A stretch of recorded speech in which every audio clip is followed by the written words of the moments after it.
IME Bank presents Second National Banking Discourse 2024. Powered by PhonePe. Ladies and gentlemen, now I must say we're moving to a very, very exciting, informative and insightful session. यहाँ उपस्थित हुनुभएका सम्पूर्ण अतिथि महानुभावहरूले पनि पर्खेर बसिरहनु भएको वक्तातर्फ अब म लाग्न चाहन्छु. We're moving to our next session, which is going to be very insightful, like I mentioned, very, very informative with our distinguished guest, Dr. Alan Baby. I'd like to mention a few things about Dr. Alan. He is a talent strategy thought leader.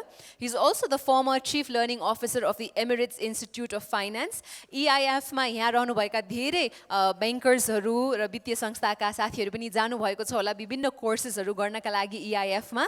उहाँ त्यसको chief learning अफिसरको भूमिकामा पनि उहाँले आफ्नो दायित्व पुरा गरिसक्नुभयो. He is also an advisory board member of many global institutions, including the UAE Government Committee. He's also an Oxford alum. He's a LinkedIn top global HR voice, and he is here to deliver a very key presentation on the theme, It's Time to Rethink Talent Strategy. कति HR हेड्सहरू पनि आज यहाँ yes कार्यक्रममा आउनु भएको छ होला. HR strategy धेरै जसो अफिसमा हुने गर्छ, तर ट्यालेन्ट स्ट्र्याटेजीको चाहिँ नि कमी भएको महसुस हामी सबैले गर्छौँ होला. सो HR स्ट्र्याटेजी र ट्यालेन्ट स्ट्र्याटेजीमा डिफरेन्स पनि के छ, किन हामीले ट्यालेन्ट स्ट्र्याटेजीलाई अपनाउनु पर्छ भन्ने विषयमा पनि उहाँले छलफल गर्नुहुनेछ. विश्व ब्याङ्किङ क्षेत्रमा ह्युमन रिसोर्सको अवस्था कस्तो रहेको छ, नेपाली ब्याङ्किङ क्षेत्रले लिनुपर्ने अवधारणाहरू, साथसाथै विश्व ब्याङ्किङ क्षेत्रमा ह्युमन रिसोर्सको ट्यालेन्ट स्ट्र्याटेजीको बारेमा उहाँले प्रकाश पार्नुहुनेछ. We'd like to welcome Dr. Alan, who's also now cultivating, forming the world's largest talent ecosystem. र छिट्टै उहाँले यो डेभलप गर्नुभएको ट्यालेन्ट इकोसिस्टम नेपालका ब्याङ्कर्स, वित्तीय संस्थाका मानिसहरूको लागि पनि उपलब्ध हुनेछ भनेर एक्साइटिङ अनाउन्समेन्ट हामी गर्ने नै छौँ. But for now, ladies and gentlemen, please join me in welcoming Dr. Alan onto the stage with a big, big round of applause. Hello everyone, good evening. Am I audible at the back? Is it too much sound or is it okay? It's okay, thank you. So good evening, ladies and gentlemen. It's my great honor and pleasure to be here today at this historic city of Kathmandu. And a month back when my dear friend Mr. Raju invited me and asked me to come and talk on this topic, I said I'm definitely coming. I've spoken on this topic at different forums in different parts of the world and recently in the last 6 months in the Dubai and in UK. I was very excited to come here to Nepal for a reason. In my role that I'm actually in my serving my notice period in the last 2 weeks at Emirates Institute of Finance. We've had the opportunity to work with senior Nepalese leaders, and Mr. Sanjeev, I don't know where he is. I met him there, and I've seen that people are forward-thinking, and they're very keen to grow, and the ecosystem, and I was so impressed to understand the last panel discussion. It's in fact very thought-provoking, and I should very honestly admit, I have not heard many of these topics that you're discussing today being discussed even on some very global forums held in Dubai. So hats off to you, the industry, the regulators, and everyone. But at the heart of everything, we've had a wonderful discussion about the CBDCs, about the payment systems, the disruption in banking, and how banking is evolving and changing and all this. But at the heart of everything, there's something that's very important, which is nothing but talent. I hope all of you agree on this. No? And banking, fintech, and all this sector is a 100% service-oriented sector. Unless you work on your talent strategy, it's a very different ballgame altogether. So let me move to my presentation. And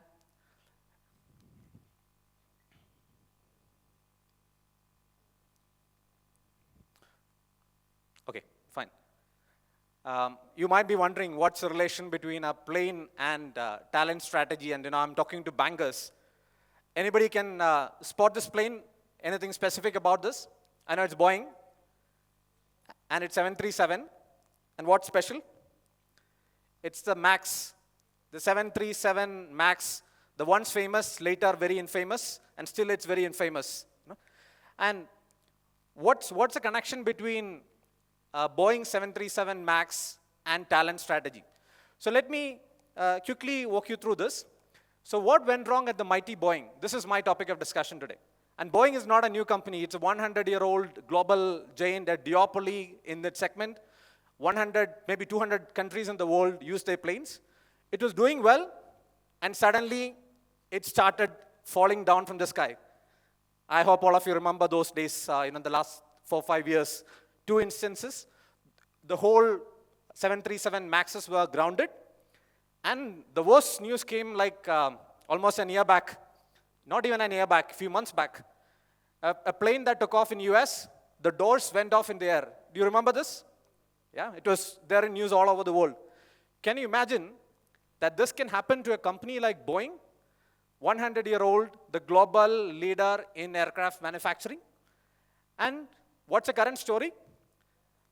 I'm sure some of you had a chance to listen to this Senate hearing of David Calhoun, the CEO of Boeing. Did you?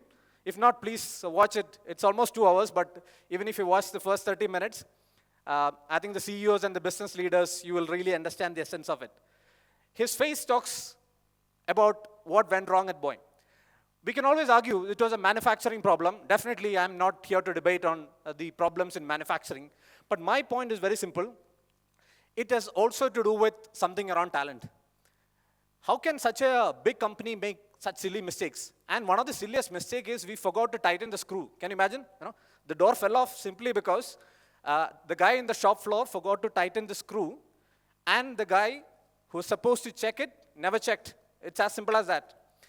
And remember, it was not for a single plane. When they heard this news, they asked all the 737 Maxes and the 787s to be checked, and they found it was the case in almost all the planes. Can you imagine? No? And this is what is happening. And let me tell you the story. What went wrong here? Around COVID, Boeing let go 30,000 employees. 30,000 employees. And one big chunk of those employees were the quality inspectors. And the defense was very clear. And what they told is, you don't really need too many quality inspectors on the shop floor, because technology is now good enough. If somebody forgot to tighten a screw, you'll automatically get an alert. The technology is so good that the next person will automatically flag it. But you really don't need so many people. So they let go a lot of people, saying it's all redundant positions. And later, when all these instances of the crash happening, they hired people back. They said, of course, there was something wrong. Let me hire everybody back. But unfortunately, all they got was inexperienced people on the shop floor. Because suddenly everybody let go, and once the market came back, people got new opportunities.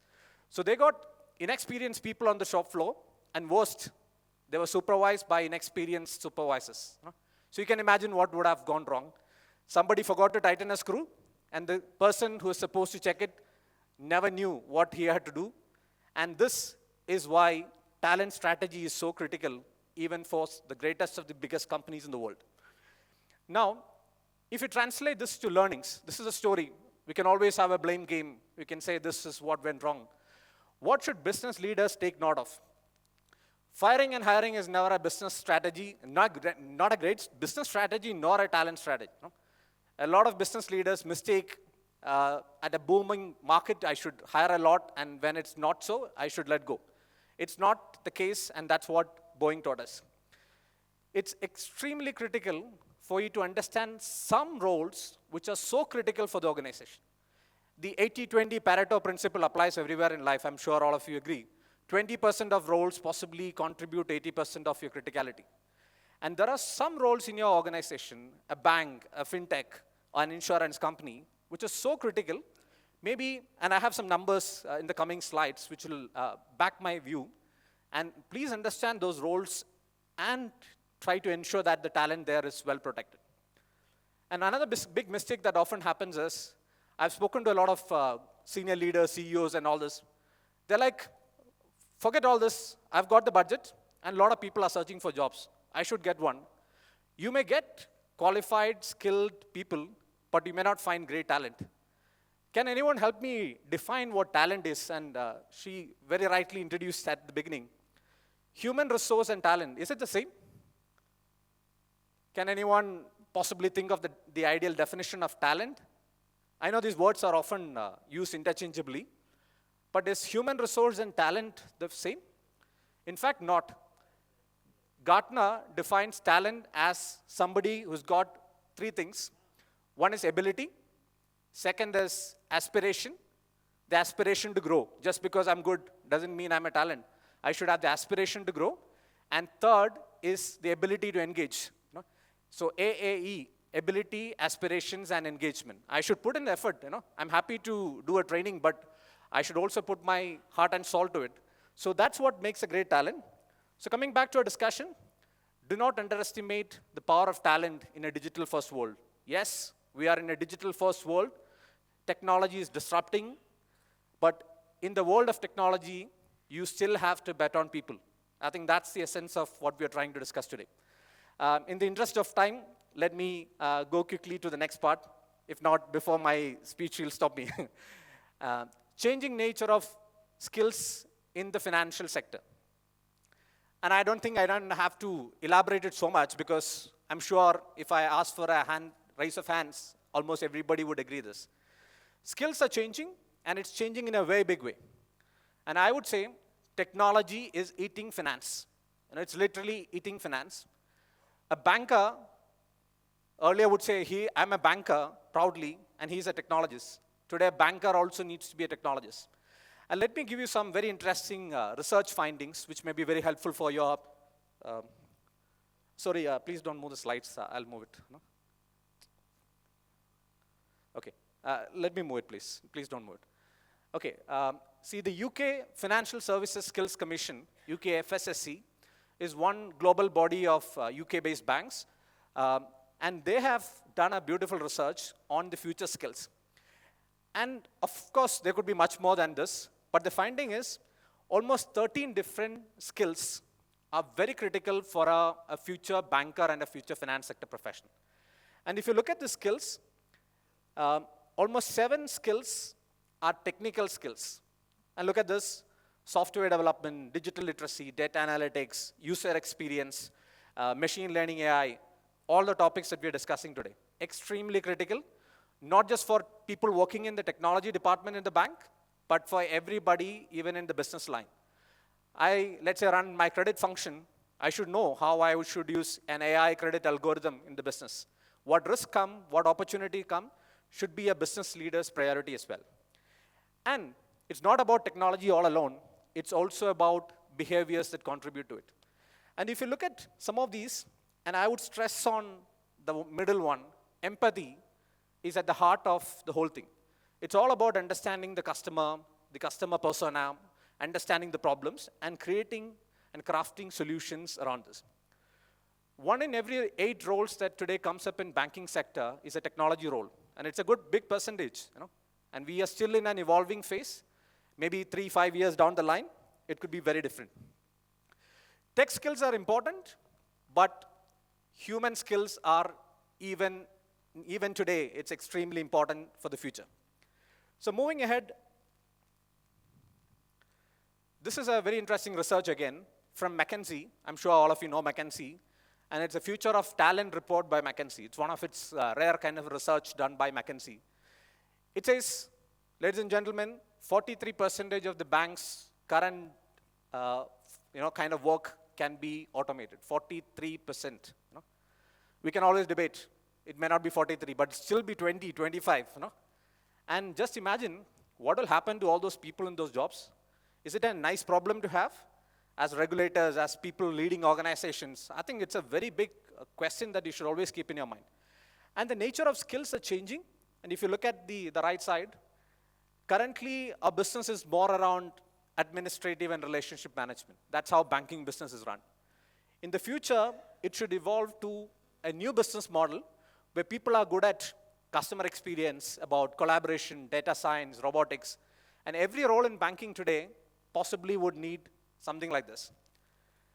And another very interesting finding, this is something I found more interesting. McKinsey says about 50 roles in a bank, maybe a large bank, contributes 80% of the business value of an organization. Just 50 roles. Typically, a large bank could have between maybe 500 to 700 roles. 10% of the roles, a larger bank may be even much smaller, they say 2%. But on an average, between 10 to 15% of the roles in an organization contributes 80%. And I'm sure all of you know the answer. Where should I put my money in training? Should I put my money in training everybody? Of course you can, and you should. But you should always focus on developing the talent, and especially those 50 roles which are critical for your organization. In UAE, the Central Bank of UAE has come out with a list of 22 critical positions, critical domains, and close to 100 plus roles in those domains. And I'm sure each of the banking sector leaders here should really look at this as a perspective. And compared to the traditional approach, where it's top management driving the whole thing, and often they are described as the critical talent, a today modern organization shouldn't be like this. You should have critical talent in all places, and it's hierarchy agnostic. Somebody who's a junior software developer could be a more critical talent than maybe a department head. So organizations should change the perspectives, look at talent in a very different way, and look at the criticality of the roles. So that's a very interesting finding for you. And moving on, why a talent strategy? So today we are talking about talent strategy and the need for rethinking talent strategy. And if possible, I would request all of you to read this. And I'm quoting McKinsey again. It says, all the CEOs see human capital as one of the biggest challenges. You ask any CEO, any sector in the world, they would say that's my biggest challenge. But if you ask the CEO, how long do you spend with your CHRO, the head of HR in your organization? They'll say once a while. And this is what McKinsey says. It's possibly the 8th or 9th most important function in an organization. Though everybody says this is most important for me. Jack Welch, the iconic CEO of General Electric, has said this on record. The second most important job in an organization is that of the CHRO, and it's as good as a CFO's role. But it's a fact that organizations, especially the leaders, the board, and the CEOs, because of the business priorities, do not get time to spend with the chief human resource officers. And often, there is a disconnect. They want to make the bank a futuristic bank, the best bank digitally. But the big question to ask is, are your people ready? Do you have the skills internally in your organization for this? So this is what McKinsey refers to as the disconnect. And if you don't do it sooner, you are actually risking being far behind. So this is the context with which I would love to discuss the concept of talent strategy. Now, what is talent strategy? When I talk in different forums and ask this question about what talent strategy is all about,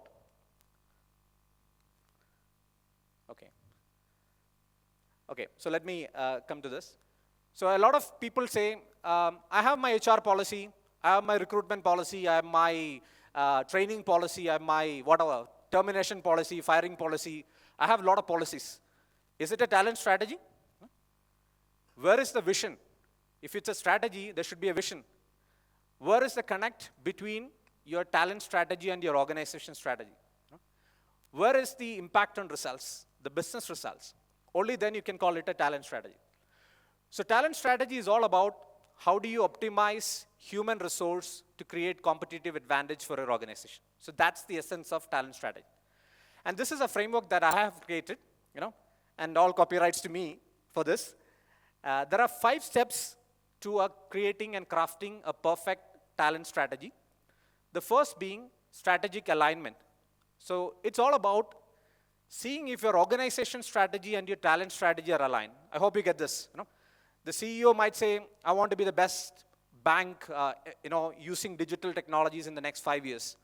The next big question is, are your people ready? Have you got those capabilities internally in your organization? The answer could be an yes, no. There's a lot of gap. And this is what we call as the benchmarking and the scanning phase. Sorry, it got disconnected. Excuse me.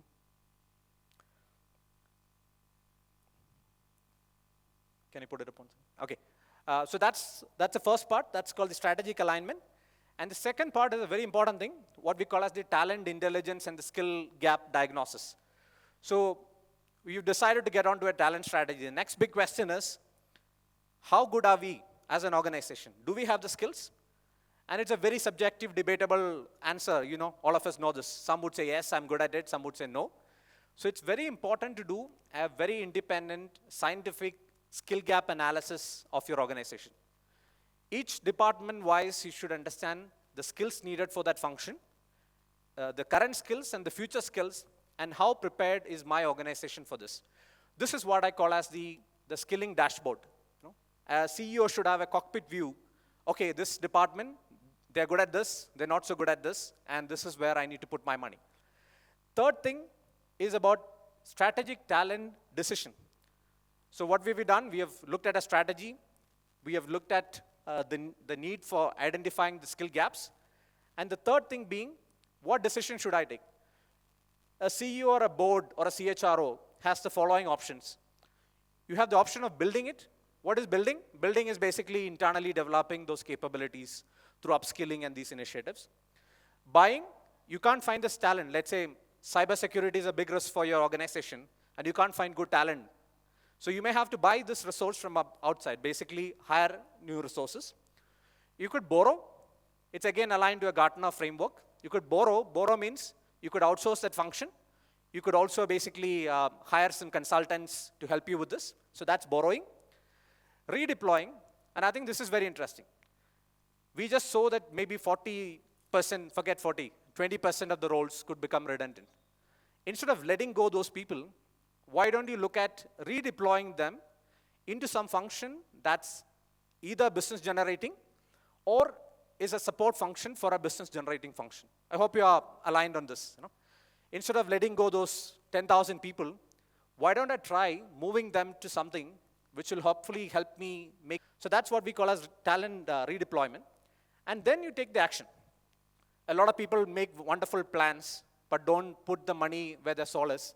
Now, you need to take your action, primarily driven by learning and development and training. You need to invest in new skills, which are skills that we just discussed. Upskilling, getting your people to the scale that they can actually compete with the best global brands and the best in the world. Reskill, and I think this is the priority for all of us as business leaders today. You know? And I'll talk more about this. Cross-skill and future skill, I'll discuss a bit in the coming slides. And finally, the most important thing, you may do all these things, but if you cannot prove business results, all this is futile. You know? And I come from a training industry, and Mr. Sanjeev is there, and all of us are often asked this question. You guys say train people, and it will help the organization. Of course, it will help. But the big question is, how can you prove the ROI? You know? And where is the business result? And this is always the question that every CEO has in his mind. But I can definitely tell you, if you go with a strategic approach, like what you have now, instead of a very random learning and development approach, I've got, let's say, 10 crores to spend, so let me do 5 programs. Instead of that, if you go with a very structured strategic approach, you can find the results through the analysis of the skill gaps. Let's say at the beginning you had 10 skill gaps, now you only have 3. So it's very tangible result, I hope you agree. Internal mobility, I moved 3,000 people, or let's say 300 people out of my 3,000 from a retail operations function to something that's business generating. Definitely an ROI booster. Productivity increase. Today we all talk about ChatGPT and AI. I think one of the best use cases of AI and ChatGPT in business is to improve productivity of your people. How much time is spent in reading unnecessary emails, right? Maybe hours spent a day. Instead of that, if you could just prioritize and read only the critical emails, just imagine the impact. So this is what we call as a strategic talent framework. And now, how to get this in action. So now moving ahead, the most critical thing that the business leaders need now is what we call as a skill dashboard. You know? And let's look at what a skill dashboard is. The point that I just explained to you, the CEO, the board, the CHRO, or even a business leader, head of credit, should know how is my organization or how is my department looking like.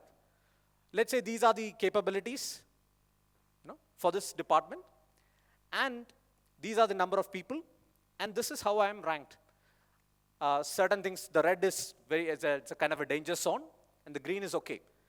And now if you look at my entire picture, let's say, oh, forget. I think I'm pressing some wrong buttons. So can you help me once again?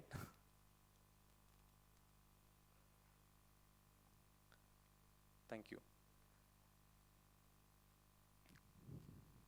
Okay, coming back to this. So if you look at this, it actually shows to a CEO or a head of HR, how is my organization looking like? Do you see the beauty of this? And it can be continuous. Every 6 months I'll have a talent strategy review, and I'll look at my department and say, okay, this set of people need real solid skilling, and let me launch a new training program specifically for this purpose. Understand what are the skill gaps, identify the gaps, and then plan your trainings accordingly. The intelligence dashboards that's available today can help organizations go beyond this and also get you more insights. Look at this. If you want a specific skill, let's say communication excellence for client success, and that's a skill, and my people on a scale from 1 to 10, they are at 7. And now I know where to put my money on training. And I can assure you with my experience in training, if you put your money right at the place where you have a problem, you will definitely see results.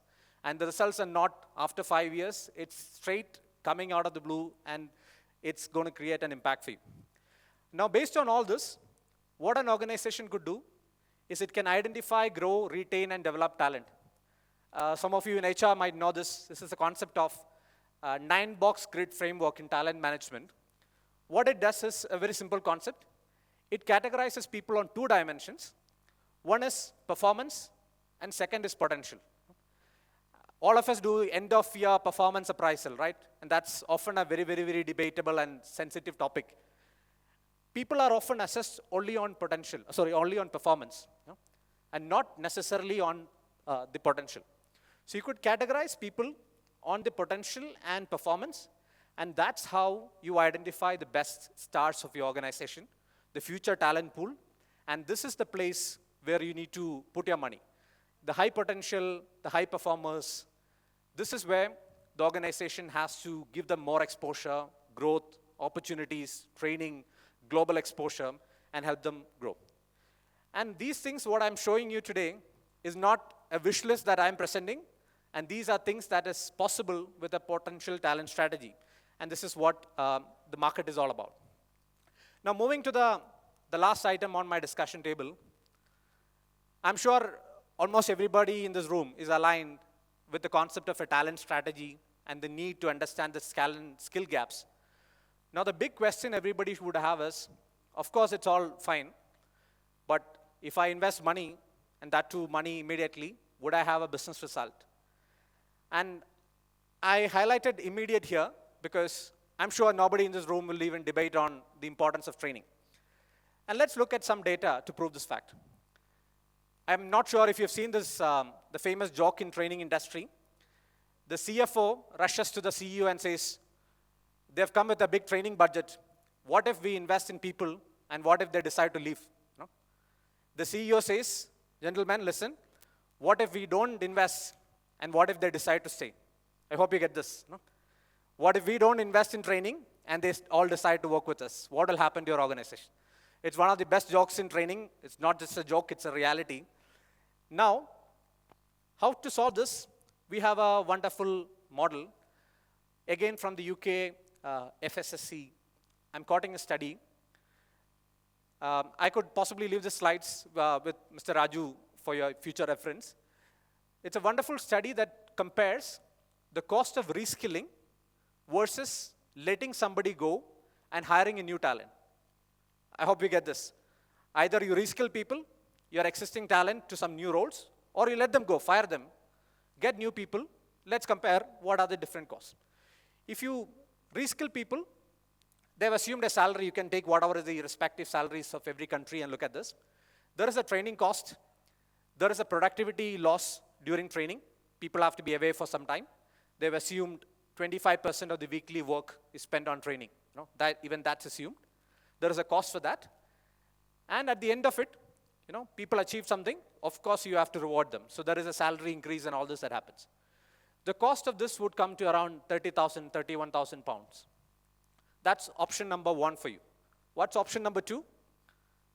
Tata, bye-bye, you're not skilled, go, let me get somebody for you in your place.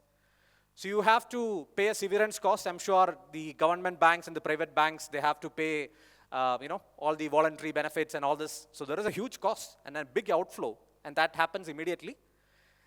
And once somebody goes, you don't get a great talent next day. There's a time, there is a productivity loss, maybe a few months. And often a new person with a very specialized skill, do you think they come cheap? They'll be very expensive compared to your existing people. So you hire somebody at an additional cost, depending on how you hire.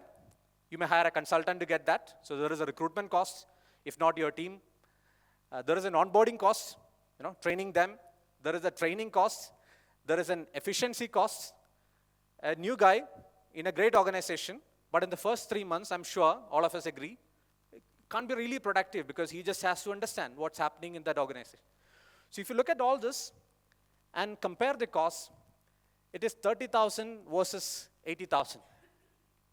The cost of reskilling and training somebody versus letting them go, getting new talent, and there's a saving of 50,000 pounds per person.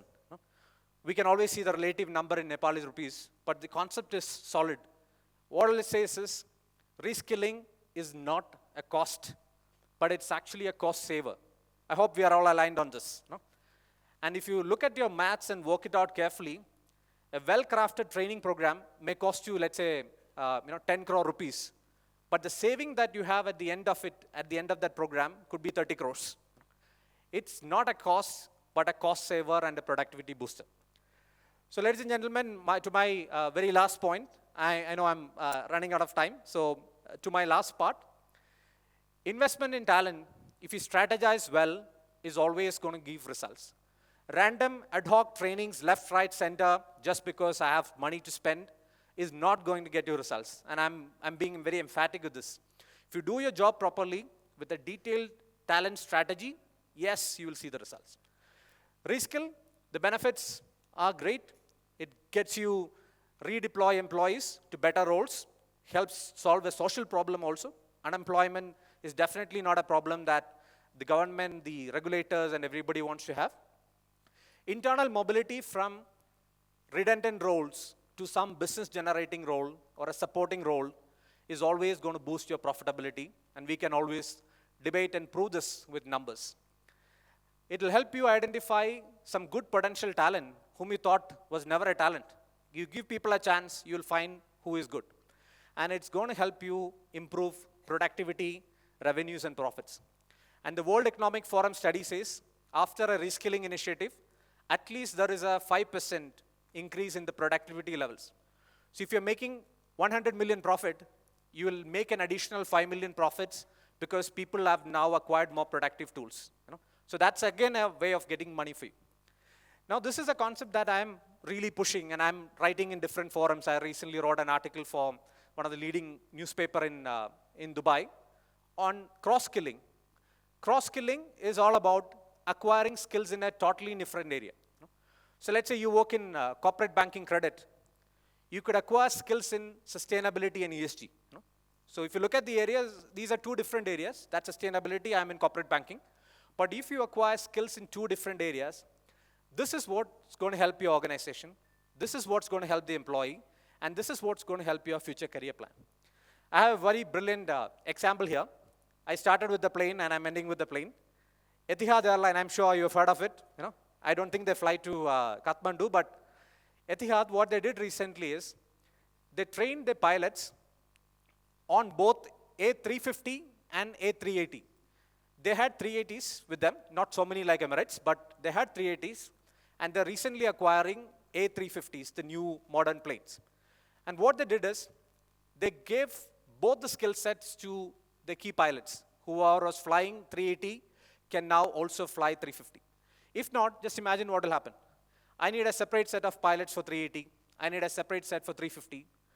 I may not use many 380s in the future. So those people are, redundant. Maybe there are not many airports where 380 can go. So looking at this, if you look at the impact on productivity, the impact on amounts saved in future training, continuous training, It's a direct cost saver straight away for you. So with this, I would like to conclude my presentation. My slide doesn't look perfectly okay because of some, I think the screen issues. But I have 5 key takeaways for you. Let me summarize this. Takeaway number 1, the CEOs, the boards, the business leaders and HR leaders should take talent strategy as a priority. Just having HR policies, training policies, recruitment policies, hiring policy, firing policy doesn't make a great strategy. Strategy means it should be linked to your future vision, it should be linked to your business results, and it should get you results. So that's my takeaway number 2. And takeaway number 3, business, especially the business of finance and banking, is getting disrupted. No two doubts about it. I'm sure wherever you go, anywhere in the world, any forums like this, everybody would agree that the financial industry is getting disrupted. Make your organization future ready, invest in the right skills and in the right way. Identify the key skill gaps and put your money where the gaps are, not just on anything and everything. If you put your money there, you will definitely find results. And to my last point, please don't regret making an investment in training and growing your people. Because this is the best investment that you can make. Give more time, the CEOs here, please give more time to your CHROs. If not the second most important function, at least treat them as the third or fourth most important function. Because if they are aligned to your vision, and if they have the right resources, right consultants, right teams backing them with global capabilities, I'm sure they are going to get you the results. So ladies and gentlemen, thank you so much. It was my pleasure talking to all of you. I would love to stay connected. This is my LinkedIn profile. If you scan, you may get my profile. So thank you so much, and thanks to the organizers, Nepal Samachar, the Central Bank of Nepal, and all of you for your very patient listening. Do you have time for questions? Okay. If anybody has any questions for me, I'll be very glad to answer.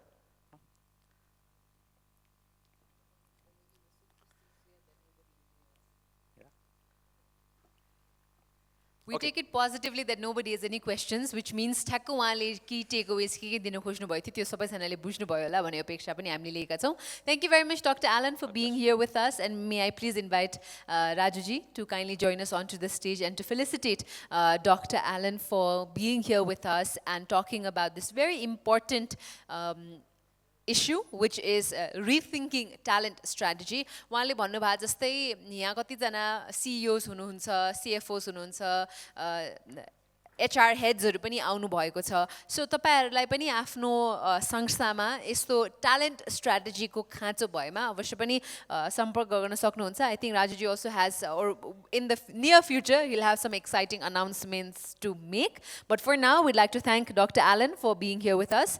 उहाँलाई धेरै धेरै धन्यवाद हामी दिन चाहन्छौं. Can we all please put our hands together and thank Dr. Alan for his fantastic presentation on rethinking talent strategy. Thank you very much. Thank you, gentlemen. Thank you. Global IME Bank presents Second National Banking Discourse 2024. Powered by PhonePe.